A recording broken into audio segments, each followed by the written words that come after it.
May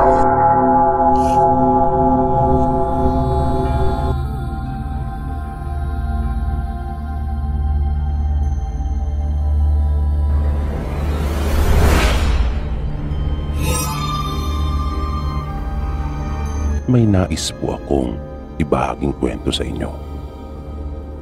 Tungkol po ito sa naging karanasan ko nang umuwi po ako sa probinsya ng mama ko. College po ako nung mga panahon ngayon at bakasyon po namin sa paaralan. Malimit naman po kami noong nagbabakasyon nung bata pa ako. Kasama po ang mga magulang ko. Kaya medyo nakaka-excite nang maisipan kong magbakasyong mag-isa. Nag-iisang anak lang po ako at nung mga panahong iyon ay ulila na po ako sa ama. Kaya kung ano ang hilingin at maibigan ko ay pinagbibigyan naman ako ni mama. Di ko rin alam kung bakit naisipan kong umuwi kanila mama noon. Siguro dahil na rin na-miss ko yung lugar nila at yung mga kamag-anak namin doon. At gusto ko ring may makilala sa barko. Yun nga lang, bigo ako. Kasi napakamahihain ko noon. Ewan ko ba, malakas ang loob ko kapag wala pa. Pero kapag nandyan na, natotorpe na talaga ako. Kaya itinuon ko na lang ang aking sarili sa mga maaari kong gawin pagdating doon sa bahay nila lola. At bago ko pa pala makalimutan, may isa pa akong dahilan kung bakit umuwi doon sa probinsya nila mama. Yun ay ang maranasan ang mga naririnig kong kwento tungkol sa mga aswang. Gusto kong malaman kung totoo nga ba talaga ang mga iyon. Marami kasi silang ikinukwento tungkol sa mga aswang doon sa kanila. Lalong-lalo na nga ang mga kapatid ni mama sa tuwing nagpapamaynila sila at sa amin nakikituloy. Nung dumating na ang barko sa pier, ay medyo nagtaka pa ako kung bakit napaaga yata. Dati-rati kasi, parang ang tagal-tagal ng biyahe. Samantalang nung mga oras na iyon, madaling araw pa lang, nasa pier na ako ng probinsya nila mama. Nang nasa jeep na ako at bumabiyahe, ay talagang natuwa ako. Dahil walang nagbago pagdating sa kapaligiran. Maliban na lang sa mga bahay na nakatayo sa gilid ng daan. Dati-rati kasi ay bibihira ang sementado, na ang karamihan pa nga ay kubo lang ang mga bahay. Pero nung pag-uwi ko, karamihan ang nasa gilid ng kalsada ay mga sementado na at magaganda. Yun nga lang, ang daan ay walang ipinagbago. Hindi pa rin sementado at lubak-lubak pa rin. Pagbaba ko mula sa jeep na pagkahaba-haba, ay nagsindi na muna ako ng sigarilyo. Parang bigla akong napaisip kung tutuloy pa ba ako o maghihintay na lang ako na sumikat muna ang araw. Dahil napakadilim at malayo pa ang lalakarin papunta kanila lola. Parang gusto ko nang isuko noon yung isang dahilan ng pagpunta ko doon, na alamin kung totoo ba ang mga aswang. Nakaramdam kasi agad ako ng takot nang makita ko yung aking lalakaran na nagpapang-abot yung mga sanga at dahon ng mga punong magkakatapat na nasa gilid pareho ng daan. Tapos, ang lamig pa na wala gaanong bahay. Doon kasi kanila mama ay kilometro talagang agwat ng mga bahay. Nang mauubos ko na yung sigarilyo, ay nagpasya na akong lumakad. Naisip kong bahala na. Tutal, ay iyon naman ang ginusto ko. Nasabi ko pa sa aking sarili. Pero bago ako nagsimulang maglakad, ay kinuha ko sa bag yung dala kong flashlight. Nagdala talaga ako kasi gagamitin ko sana iyon sa pangiilaw ng ibon sa gabi. Mahilig kasi ang mga pinsang ko na mga hunting. Uso kasi sa kanila yung mga baril na tibomba. Hindi katulad dito ng mga titangke. Matapos kong pailawin yung flashlight, ay nagsimula na ako maglakad. Ramdam na ramdam ko yung lamig ng sariwang hangin. Pero wala talaga doon ang atensyon ko.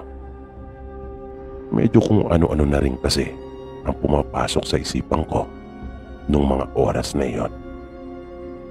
Bumabalik sa alaala ko yung mga kwento nila tungkol sa aswang. Nang may mga 10 minuto na akong naglalakad, ay huminto akong sandali at tinanaw yung aking pinanggalingan.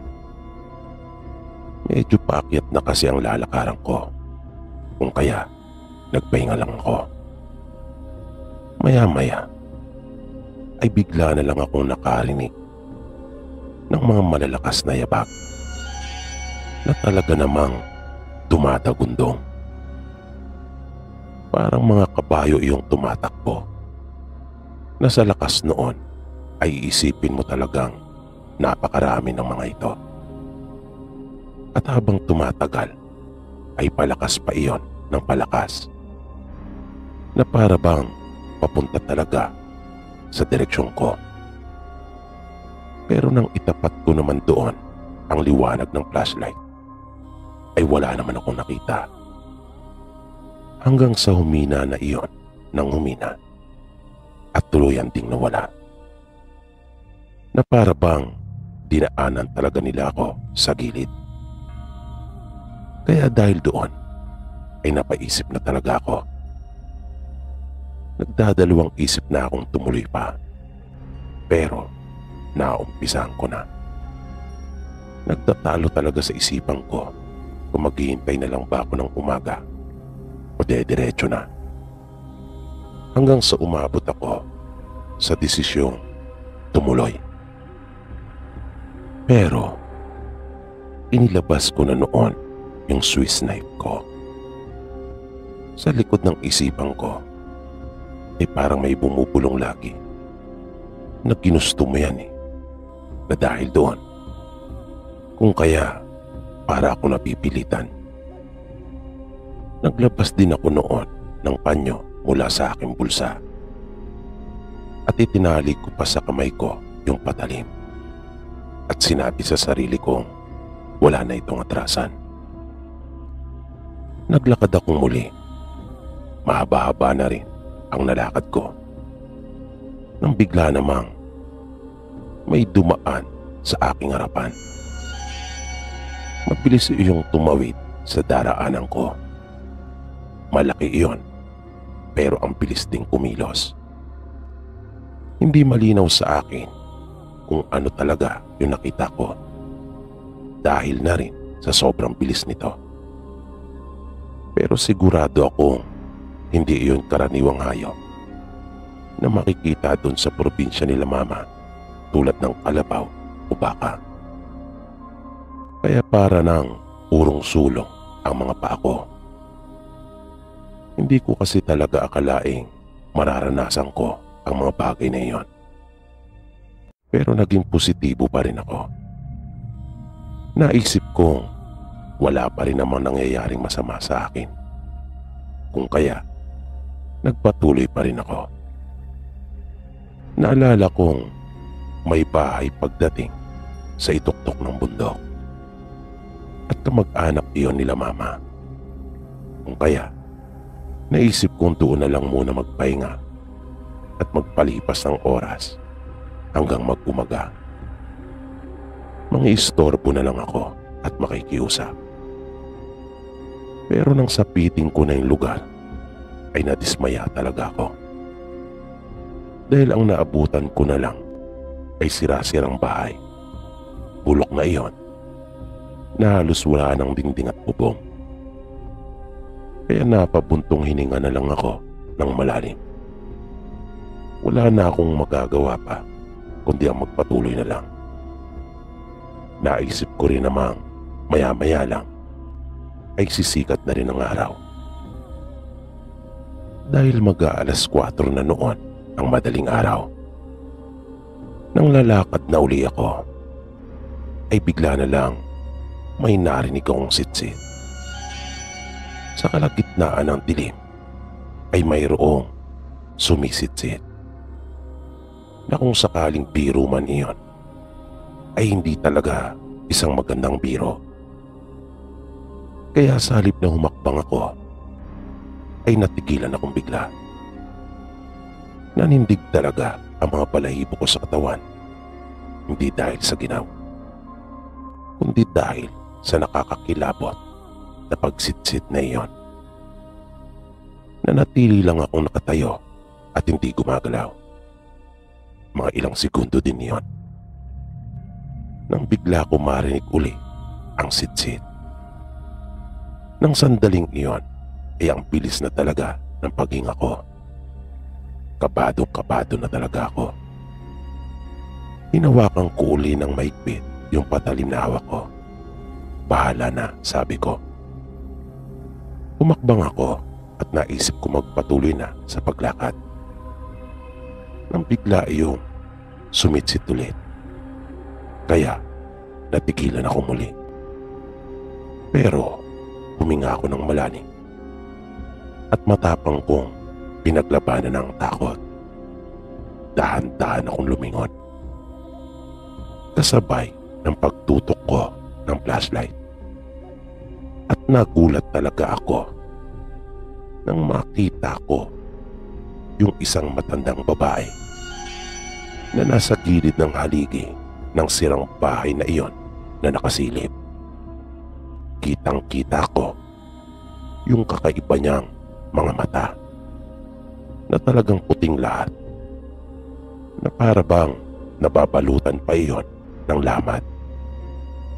At sa bandang itaas ng ulo niya ay naroon ang isang kamay nito na nakakapit sa may haligi na hindi pang karaniwan ang laki. Nakakaiba din ang haba ng kanyang mga daliri at kuko na napakahaba rin ng puting buhok nito na sa tansya ko ay lampas sa kanyang alak-alakan. Dahil doon ay napatakbo na talaga ako ng tuluyan. At nang minsan ko itong lingunin, ay nakita kong kanya akong sinusundan. Na ang una kagad pumasok sa aking isipan nang makita ko siyang nakasunod sa akin ay isang gagamba. Parang ganun kasi ang posisyon at paraan niya sa pagsunod sa akin, na naisip ko pa ngang buti na lang at mabagal ito, kung kaya mabilis akong nakalayo. Pero halos magkandara pa ako sa pagtakbo dahil na rin sa pagkataranta at matinding takot. Hanggang sa may nakita akong liwanag sa unahan na nagmumula rin sa isang flashlight.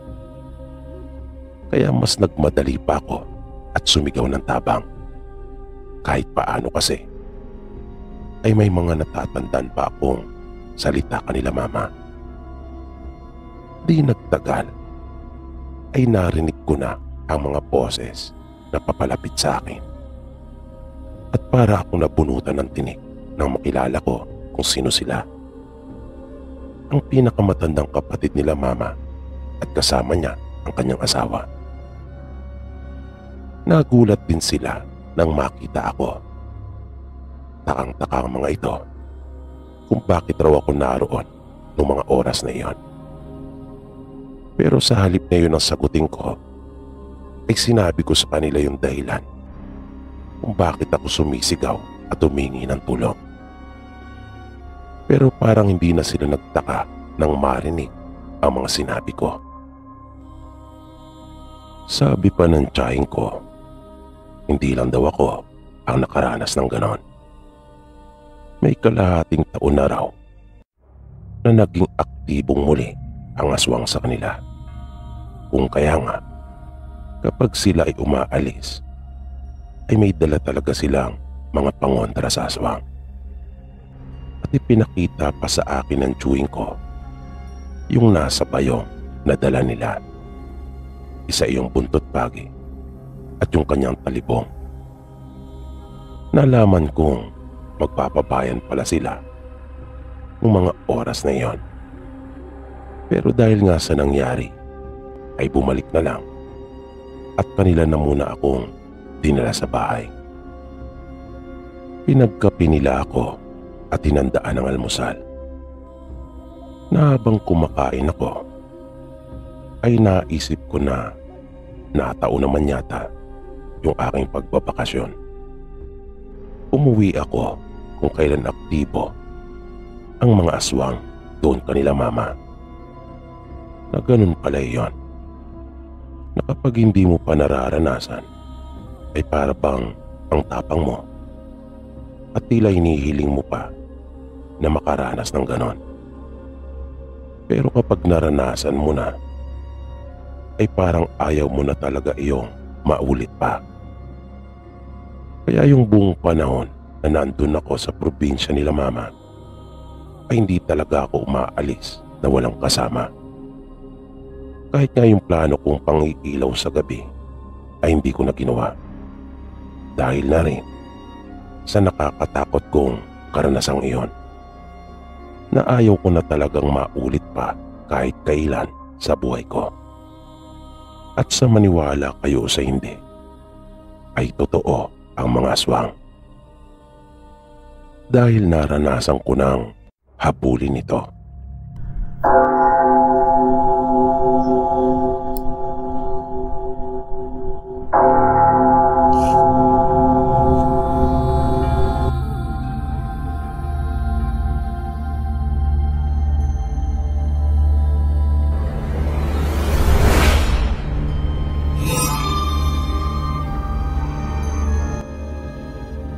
Alam kong kahit marami nang nakapagkwento ng kani-kanilang karanasan dito sa channel nyo, ay may pailan-ilan pa rin nagkokomento na nagpapahayag ng kanilang hindi paniniwala. Nag-umpisa po ang lahat nung nasa probinsya na kami ng Bicol at may isip na po ako. Isang araw ay narinig ko na lang na nag-aaway ang mga magulang ko. At sa patuloy nilang pag-aaway, ay medyo naaguluhan pa ako sa aking mga narinig. At halos hindi po ako makapaniwala. Dahil ang sinasabi ng tatay ko ay aswang daw si nanay. Galit na galit ito. Bakit hindi umano nito ipinagtapat sa kanya? Nalaman ko sa kanilang pag-uusap na may lahing ang aswang sila nanay. Inaamin niya ito kay tatay at sinabing pinaalis ang kanilang angkan doon sa kanilang probinsya ng kanilang mga kanayon. Napagkasunduan nilang maghiwa-hiwalay at siya ay napadpad sa Bicol, kung saan naman niya nakilala ang tatay ko. Narinig ko rin mula kay tatay na sinisisi niya si nanay sa pagkamatay ng ilang buntis doon sa lugar namin. Umiiyak na inamin naman iyon ni nanay. Pero mariin din niyang sinabi na hindi lang siya ang may gawa noon. Dahil hindi lang siya ang nag-iisang aswang doon sa lugar namin. Na ikinagulat talaga iyon ng tatay ko. Kahit ako ay panandali ang natulala dahil sa mga sinabing iyon ng nanay ko. Nagmakaawa si nanay kay tatay na patawarin na siya at sinisikap naman daw niyang magbago. Ginagawa umano niya ang lahat para pigilan ang kanyang sariling maminsala ng tao sa tuwing siya ay susumpungin ng pagkaaswang. Pero lahat ng sinabi ni nanay ay tila ba bawang tumapo sa mga binging pandinig ng tatay ko. At nung araw ding iyon, nang makahanap ng tiyempo ay umalis kami at iniwan namin si nanay. Isinama ako ni tatay at ng ibang bayang kami. Nalamang ko mula kay tatay na minsan niyang nakita si nanay na maraming dugo ang palibot ng kanyang bibig. Kaya nagduda na siya sa kung anong ginagawa ng nanay ko. Kung kaya naging mapagmatsyag na siya. At minsan ay nakita niya talaga yung pagpapalitan niyo ni nanay. Na nang una kong marinig iyon, kahit ako ay hindi makapaniwala. Dahil para namang imposible. Pagkat nag-aanyong pusa umano ito. Na pagkatapos niyang makapambiktima, ay uuwi sa bahay namin sa anyong pusa at dumaraan sa bintana. Kung minsan naman ay sa mga malalaking siwang sa aming bubungan kung saan siya maaaring magkasya. Lumipas ang halos 2 taon. Payapa kaming namuhay ni tatay at wala na kaming naging balita pa kay nanay. Hanggang sa isang araw ay bigla na lang itong dumating sa bahay namin. Buong panahon pala na magkahiwalay kami ay kanya kaming hinanap. At nung araw na iyon ay natagpuan niya kaming dalawa ni tatay. Dahil na rin sa pagpupursige niya at pagtsatsaga. Muli niyang kinausap si tatay. Muli siyang nagmakaawa at sinabing siya ay nagbago na. Matagal yung naging pag-uusap nila. Lahat na yata ng paraan ay ginawa ni nanay para makumbinsi niya si tatay. Ako naman, kahit may takot na nararamdaman, ay nangibabaw pa rin yung pagiging ina niya sa akin. Gusto ko rin siyang makasama at totoong nasabik din ako sa kanya. Masayang masaya nga ako nung araw na iyon nang makita ko siyang muli. Nung huli ay nabagbag din ang loob ni tatay kay nanay. Pinatawad niya ito at nabuong muli ang aming pamilya. Pero may mga pagkakataong kapag dalawa lang kami ni nanay sa bahay, ay nararamdaman kong lumalabas ito ng 10 oras ng gabi. Malayo kasi ang trabaho noon ni tatay kung kaya hindi siya makauwi araw-araw. Dahil nangihinayang siya sa pamasahe. Kapag nag-uwian kasi siya, halos kalahati ng sweldo niya ay mapupunta lamang sa pamasahe. Kaya alam kong nag-aalala pa rin si tatay para sa kaligtasan ko. Dahil nararamdaman kong hindi pa rin naman buo ang tiwala niya kay nanay. Isang araw ay pumutok na lang ang balita ukol sa pagkamatay ng isang buntis doon sa aming lugar. Nag-aaral na ako nung mga panahong iyon. Buong araw sa paaralan namin ay walang ibang pinag-uusapan ng mga tao kundi ang tungkol doon. Sabi pa nila, noon lang daw kasi nangyari ang ganong kaganapan sa kanila. Biglang nawala kasi yung sanggol sa sinapupunan ng babae at namatay yung ina ng sanggol dahil sa pagkaubos ng dugo. Pagkat lumalabas na pinuwersang tanggalin yung bata, mula sa tiyan ng kanyang ina. At naputol yung mahalagang ugat na kung di ako nagkakamali ay tinatawag na lumawig, na siyang dahilan ng pagkamatay ng buntis. Dahil sa mga narinig ko ay kinabahan akong bigla. Hindi ko rin alam kung bakit si nanay kaagad ang pumasok sa isip ko. Siguro dahil na rin sa alam kong isa siyang aswang. Pero nagbalik din sa isipan ko yung sinabi niya noon na hindi lang siya ang nag-iisang aswang sa lugar namin dati. Kung kaya naisip kong marahil ay may iba pang aswang doon sa bago naming lugar na tinitirahan. Kahit paano ay gumaan ang pakiramdam ko dahil sa isipin na iyon. Ibinigay ko pa rin sa nanay ko yung tiwala na sinasabi niyang nagbago na siya. Pero ano ang ginagawa niya kapag umaalis siya ng bahay ng alanganing oras? Yan naman ang paulit-ulit na itinatanong ng isipan ko. Bigla na naman akong kinabahan na nakapagdulot talaga yun sa akin ng takot. Pag-uwi ko nga noon ng bahay, nang nasa harapan na ako, ay parang ayaw kong pumasok. Parang natakot kasi akong makita ang nanay ko. Hanggang sa bigla na lang siyang lumabas ng bahay at binati ako.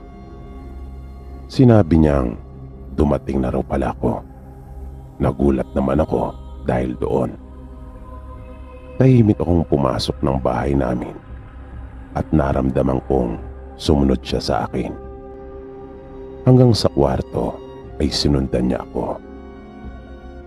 Nang nagbibihis na ako ay bigla siya nagtanong kung ano ang problema. May sakit raw ba ako? Tanong niya. Maikli lang yung naging tugon ko at sinabi kong wala. Lumapit siya sa akin at niyakap ako. Hinimas pa nga niya ang aking ulo. Sabay bulong na mahal niya ako. Sa sinabing iyon ni nanay ay di ko maipaliwanag kung bakit biglang gumaan ang pakiramdam ko at nawala yung aking mga pag-aalala. Parang biglang nawala yung mga isipin at alalahanin ko. Lumabas siya ng kwarto at sinabihan akong sumunod pagkat mayroon siyang inihandang merienda para sa akin. Kumain raw muna ako habang maghahanda naman siya ng aming hapunan. Nung gabing iyon, matapos makaluto si nanay, ay dumating naman si tatay.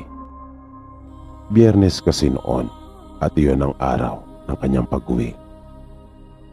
Pagpasok ni tatay ay malungkot ito. Naisip ko namang marahil ay pagod lang siya. Tahimik lang siyang nagbihis at ni isang salita mula sa kanya ay wala akong narinig. Hanggang sa pumasok si nanay sa kanilang kwarto. Sinundan niya si tatay.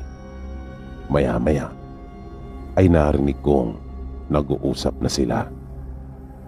Nang idikit ko yung aking pandinig sa dingding, ay narinig kong sinabi ni nanay na wala siyang kinalaman sa mga kumakalat na balita.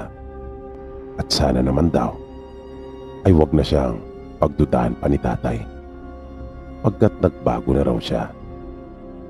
Naunawaan ko kaagad kung ano yung kanilang pinag-uusapan dahil tulad ni tatay, ayun din ang sumagi sa isipan ko na baka may kinalaman si nanay sa pagkamatay ng buntis at pagkawala ng sanggol nito.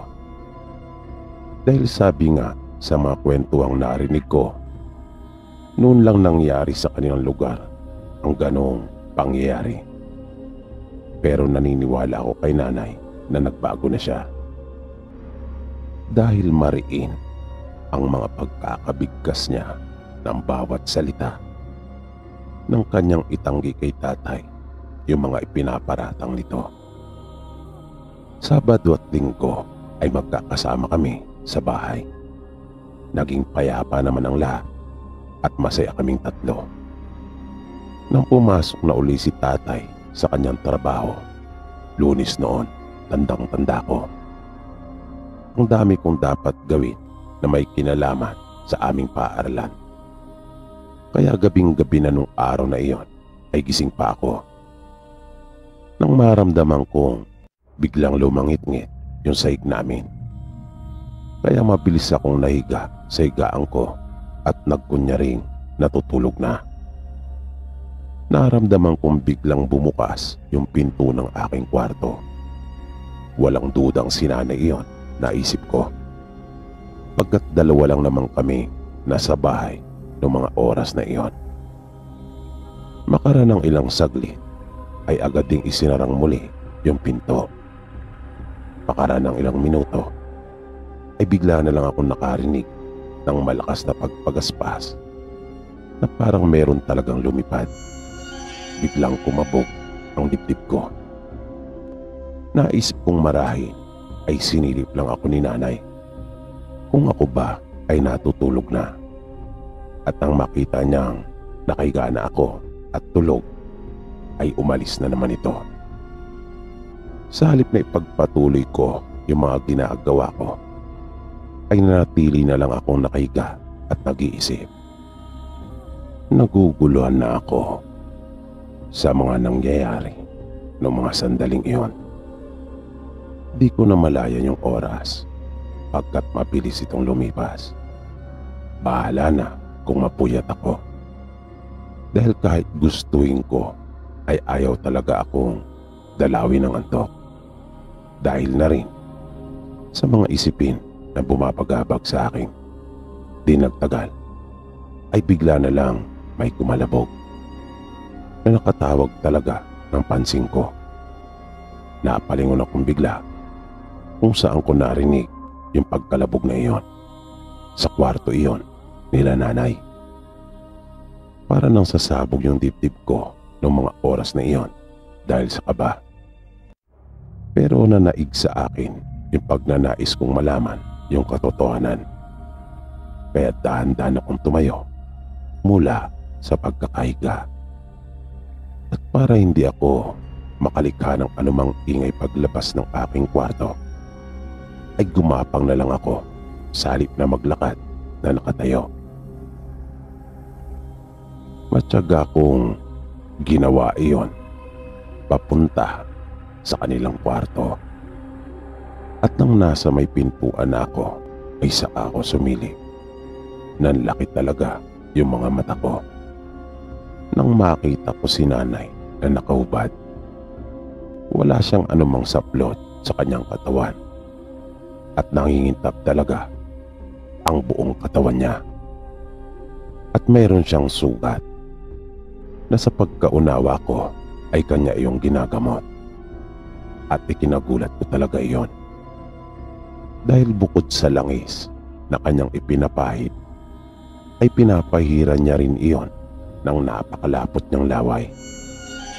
At yung mahabang buhok ni nanay na tuwid ay nakita kong nakabuwagag ang mga iyon at nagtatayuan.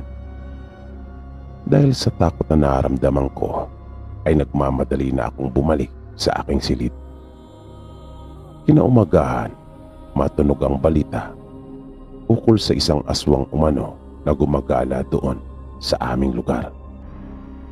Ayon pa sa mga kapwa kong mag-aaral na nagkukwentuhan doon sa aming paaralan, narinig daw nila na may inakyat na namang bahayong aswang, pero nasugatan umano ito.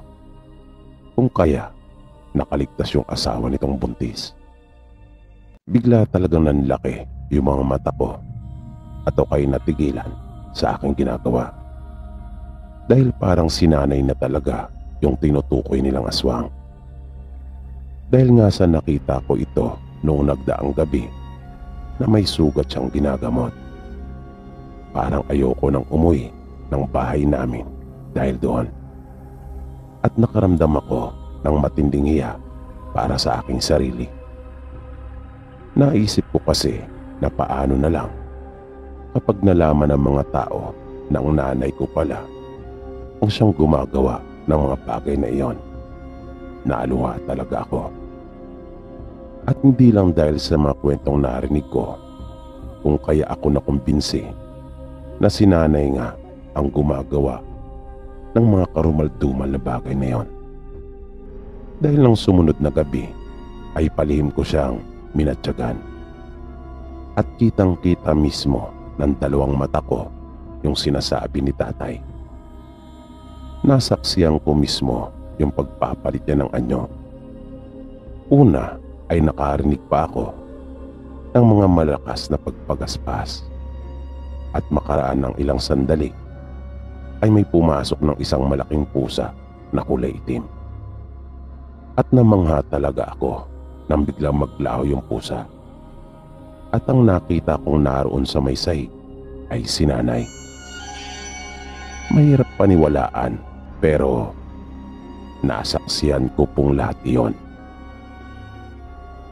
Kaya nga nang sumapit muli yung araw ng Biyernes ay hindi na ako nagdalawang isip pa na sabihin na kay tatay yung mga nasaksiyan ko.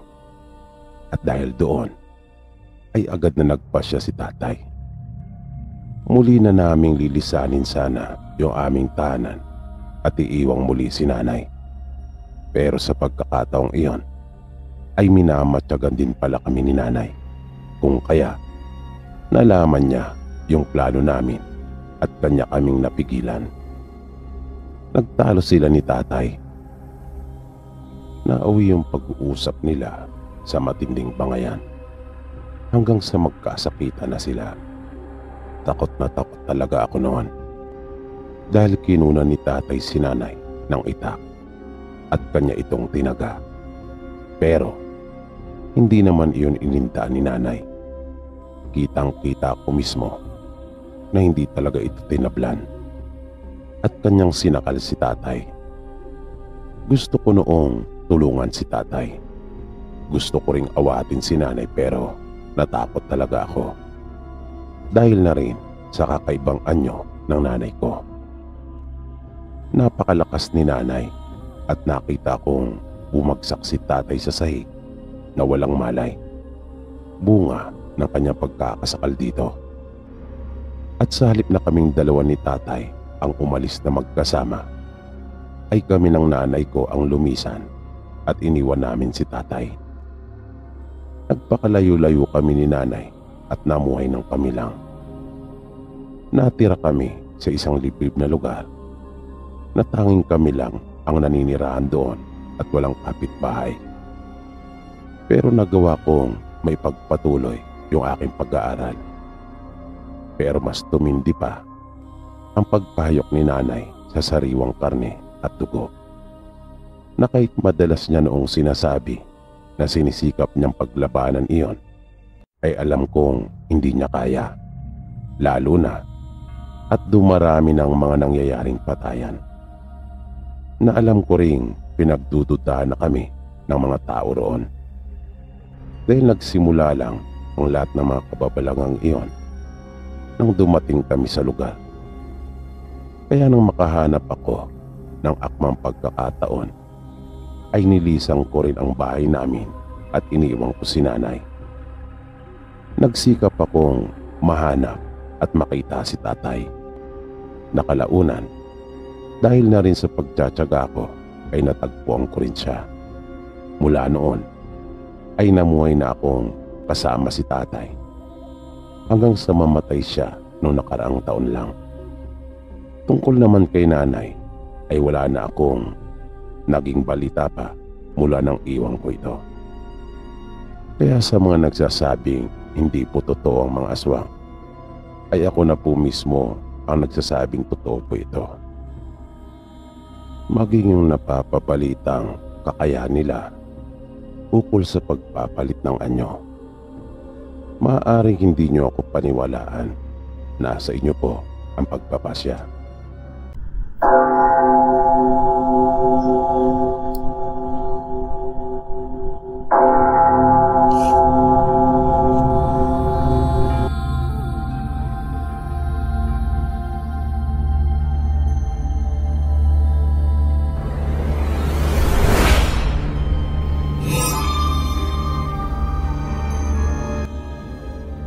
Ito po ay naranasan ko mismo. Noong mga nagdaang panahon po kasi, ang trabaho ko po talaga ay pagko-construction. Isa po akong foreman. At nagkaroon ako ng boss na talaga naman po lagi siyang may project. Sunod-sunod kung kaya hindi na rin niya ako pinaalis sa tabi niya. Lagi niya talagang isinasama sa mga project niya. Mayroon din kasi ako noong hawak na mga tao. Ang karamihan sa kanila ay mga kamag-anak ko rin, na sa akin na nga natuto ng kanilang mga skill. Dahil na rin sa tagal na nilang sumasama sa akin. Isang araw, habang gumagawa kami sa project namin sa Pasay, ay biglang dumating si Boss Jake. Para itong nagmamadali at mahalata mo talagang excited. Nang makaharap ko na siya, ay sinabi niya sa akin mag-impake na raw kami. Dahil pupunta kami ng Visayas at may nakuha daw siyang malaking project. Sabi pa niya, yun daw ang isa sa malalaking project na hawakan namin.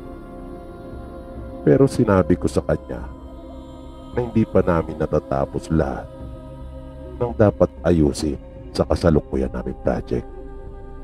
Sabi naman niya sa akin, kinausap na raw niya yung kabilang grupo at sila nang magpapatuloy ng aming ginagawa.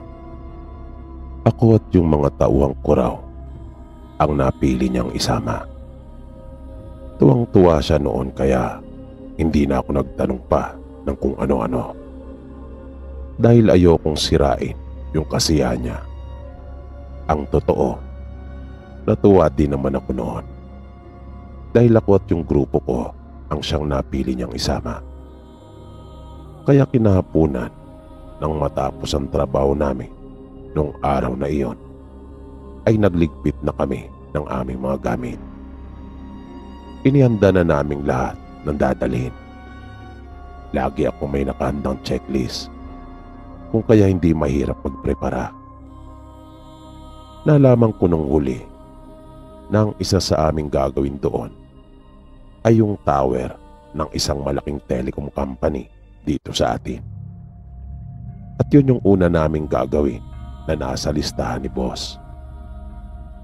Kami po ay mga taga Nueva Ecija, kung kaya bagong bagay po para sa amin ang makapunta sa parting Visayas. First time lang rin namin makakatawid ng dagat at sasakay ng barko. At nalaman kong ganun din pala si Boss Jake. At yun palang isang dahilan kung bakit excited din siyang talaga. Nang dumating kami dun sa probinsya, ay hindi naman kami gaanong nanibago. Dahil parang katulad lang rin ito ng lugar namin. Yun nga lang ay mas maraming bundok. At itinuro sa akin ng boss ko yung pagtatayuan ng tower. Yun yung pinakamataas na bundok doon. At nang ipaliwanag na sa akin ni boss yung mga gagawin namin doon, ay talagang parang nanlambot ako. Dahil kakaiba nga iyon sa mga naging project namin.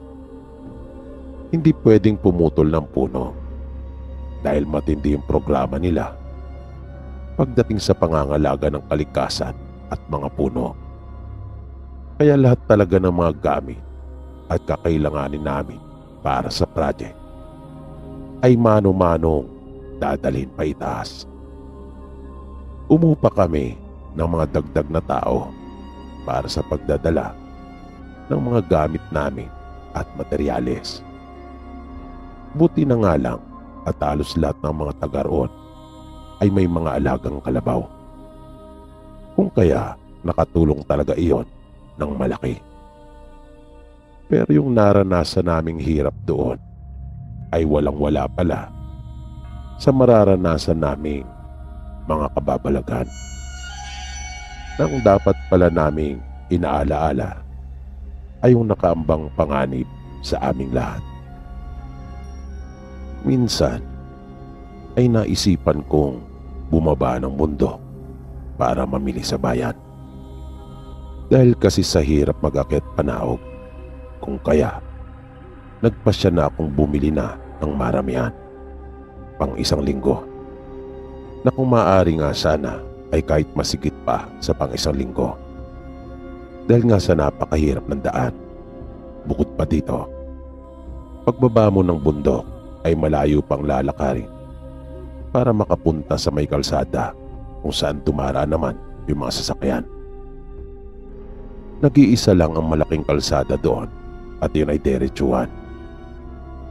Ang ibang mga daan doon ay maliliit na lang na tinatawag nilang mga barangay road.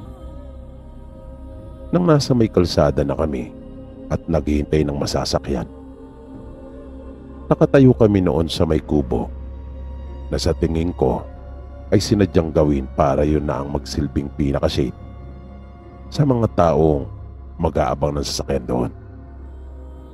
Makalipas ang ilang minutong paghihintay ay may dumaang 3 ring kalalakihan.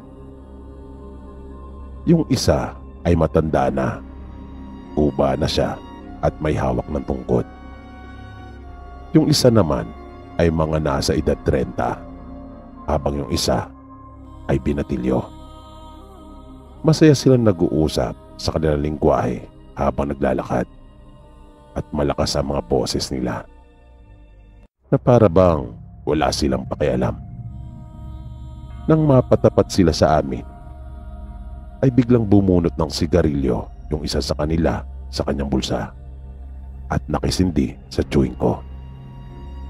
Agad namang iniabot ng chewing ko yung kanyang sigarilyo. Pagkatapos makisindi, ay dumiretso na sila sa paglakad. At makaraan ng ilang sandali ay may dumating na rin na jeep. Nagad ko yung pinara kung kaya nakasakay na rin kami. Yun yung unang pagkakataon na makakapunta kami ng bayan. Dahil yung mga una naming supply ay dalan ni Boss Jake para sa amin.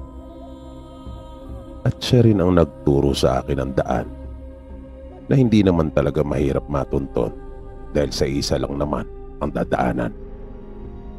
Na mga ilang minuto na rin kaming bumabiyahe sakay ng jeep, ay bigla na lang nag-iba ang pakiramdam ng chewing ko. Para daw siyang nahihilo at ang sakit umano ng kanyang sikmura. Kung kaya, nagtaka kami kung ano ang nangyayari sa kanya. Maya-maya pa, ay nakikita ko nang namumutla siya at pinagpapawisan na ng butil-butil. Hanggang sa hindi na niya kayang pigilin pa ang kanyang sarili. Kaya nakiusap ako sa driver na kung maaari ay hinto munang sandali ang sasakyan. Inalalayan namin siya ng pamangkin ko pagkat sa isang iglap ay para naglaho ang lahat ng lakas nito.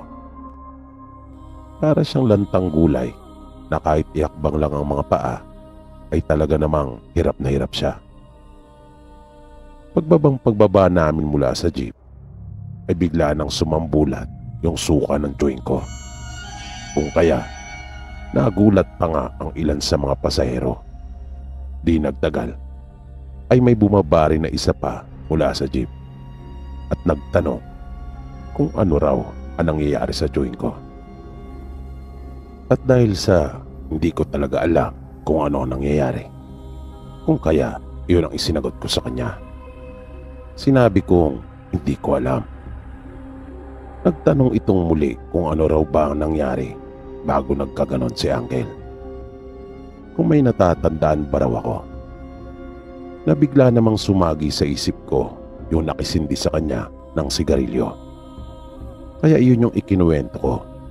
Sabi ng babae, yun daw ang dahilan kung bakit nagkaganon ang chewing ko.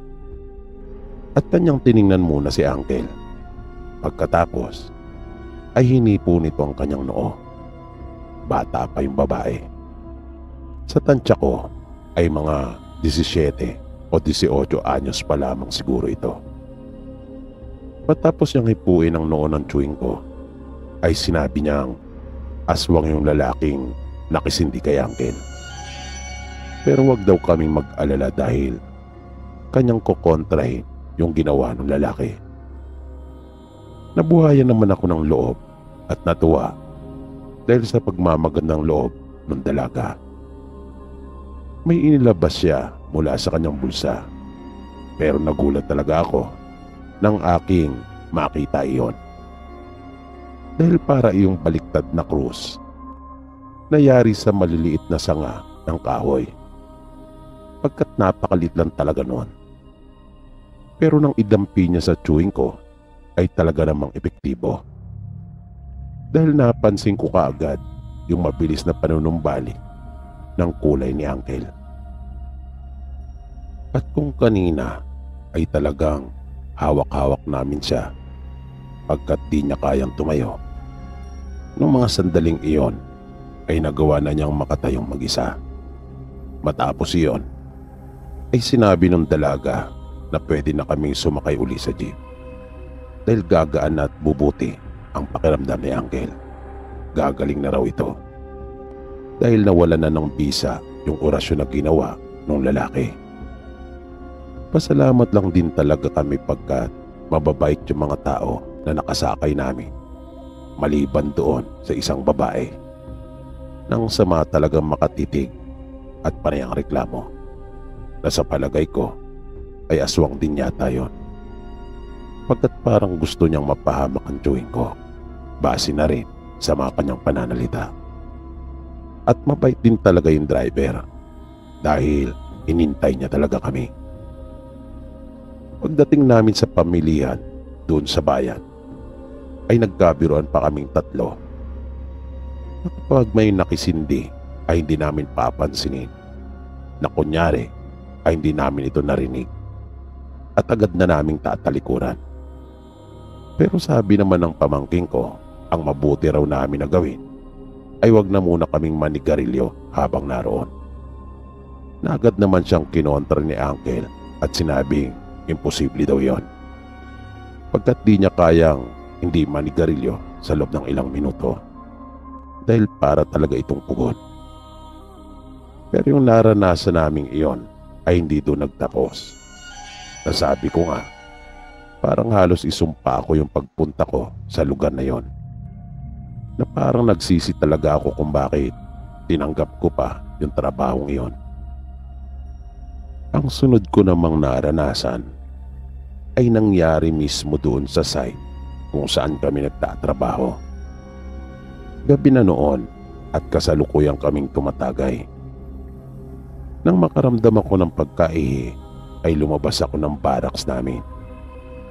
Medyo maliwanag naman noon sa labas dahil mayroong buwan. Nang nailabas ko na si Manoy para umihi ay bigla akong nakapatingala dahil sa narinig kong malakas na pagpagaspas. At nakita ko pang lumundo yung sanga ng puno. Pero itinuon kong muli yung pansin ko sa aking ginagawa. Dahil ang akala ko ay malaking ibon lang o kaya naman ay manok. Dahil kung iisipin nga ay nasa kalagitnaan kami ng kagubatan. Dahil napakarami talaga mga puno at naglalakihan pa. Nang matapos na ako sa pag-ihi ay bigla akong nakarinig na para bang mayroong humihinga malapit lang sa akin. At naramdaman pa iyon ng balat ko. Kaya napalingon akong muli. Nang wala akong makita ay agad ko nang ipinasok yung kargada ko at isinara ang zipper. Nagmamadali akong pumasok dun sa aming barracks. At ikinuwento ko sa kanila yung naranasan ko. Na di pa ako natatapos sa pagkukwento ay biglang humuni yung aswang. Na nung una ay di ko talaga alam na aswang yon. Kahit yung makasama kong kamag-anak na naroon ay di rin alam na ganun pala yung huni ng aswang. Yun yung unang pagkakataon na narinig namin yon. At ang nagsabi sa amin ay yung gwardiyo na kasama namin na nagjo-duty doon sa site. Nakainuman namin noong mga oras na yon. At yung isang trabahador na taga roon din na bayaw ng gwardya. At nang humuni nga yung aswang ay biglang sumigaw yung gwardya at sinabing kanya raw papuputukan ng baril ang bibig nito kapag hindi tumigil. Sinabihan rin niya itong umalis na at sa ibang lugar na lang magkalat ng lagim dahil nakikilala niya raw ito. Makaraan ng ilang sandali ay biglang tumahimik. Pare-pareho kaming nakikiramdam ng mga oras na iyon. Ang akala namin ay umalis na yung aswang, kung kaya hindi na namin ito naririnig pa. Pero bigla itong humuning uli, kung kaya tumayo na yung gwardya at dinampot yung kanyang baril. Lumabas ito. Sumunod naman kami pero nasa buka na lang kami ng pinto. Tiningnan ng gwardya yung kanyang paligid pero wala siyang nakita. Kahit bakas man lang na nagsasabing naroon yung aswang ay wala. Kaya pumasok na uli ito at sinabing umalis din daw ng malamang hindi siya nagbibiro.